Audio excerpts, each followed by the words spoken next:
Budidaya ikan ini tak hanya populer di Indonesia, di berbagai negara maju, ikan lele catfish justru menjadi komoditas perikanan bernilai tinggi. Namun yang menarik, cara mereka membudidaya ikan ini sangatlah berbeda, lebih cerdas, lebih ramah lingkungan, dan berbasis teknologi tinggi.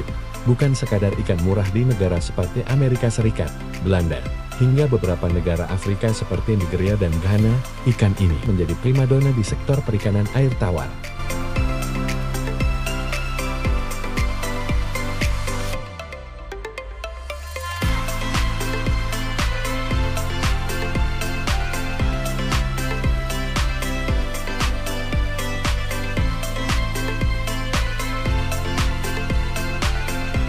Mereka menyadari, ikan ini punya ketahanan tinggi, pertumbuhan cepat, dan bisa diolah menjadi berbagai produk makanan bernilai jual tinggi.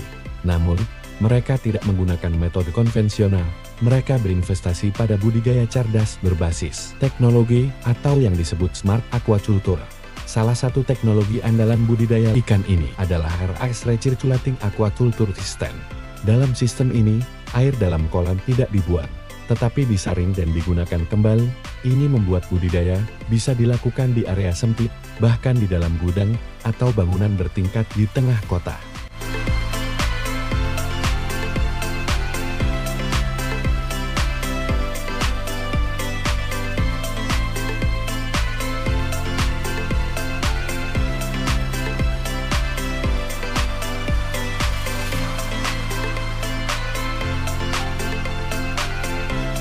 Keunggulan sistem RAS, hemat air hingga 90%, minim bau dan limbah, bisa dikontrol suhu, oksigen, dan kualitas air secara otomatis tidak tergantung musim. Di Belanda misalnya, petani ikan ini memanfaatkan bangunan tua menjadi kolam vertikal lengkap dengan sensor digital, pemanas otomatis, dan sistem filtrasi biologis. Hasilnya, ikan ini tumbuh cepat, sehat, dan bebas bau lumpur.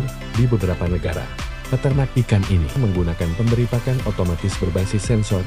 Alat ini akan memberi makan hanya saat ikan benar-benar lapar, berdasarkan gerakan di permukaan air, efisien, mencegah pakan terbuang, menjaga kualitas air, menghemat biaya produksi, bahkan ada sistem yang terintegrasi dengan aplikasi smartphone. Petani bisa melihat grafik pertumbuhan ikan.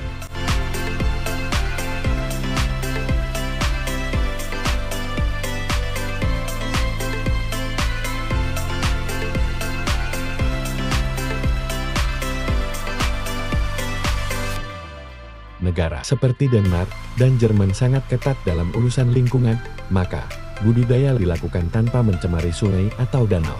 Mereka menggunakan filter biologis dan UV untuk membersihkan air, mengolah limbah lumpur menjadi pupuk organik, memanfaatkan tenaga surya untuk operasional. Ikan ini tidak hanya dijual dalam bentuk segar, petani cerdas mengolahnya. Dengan begitu, mereka tidak tergantung pada harga pasar segar. Mereka bisa menjangkau restoran, supermarket, bahkan ekspor. Bukan hanya soal bisnis, tapi juga soal edukasi. Di Amerika, banyak startup perikanan yang membuka kursus online budidaya lengkap dengan sistem monitoring, pelatihan, dan pendampingan. Beberapa bahkan mengembangkan platform komunitas digital untuk para petani saling berbagi data dan strategi bisnis. Disinilah letak kecerdasan mereka, tidak hanya pandai beternak, tapi juga pintar membangun ekosistem budidaya ikan ini. Di luar negeri bukan soal canggihnya alat, tapi soal cara berpikir yang maju dan terbuka terhadap inovasi.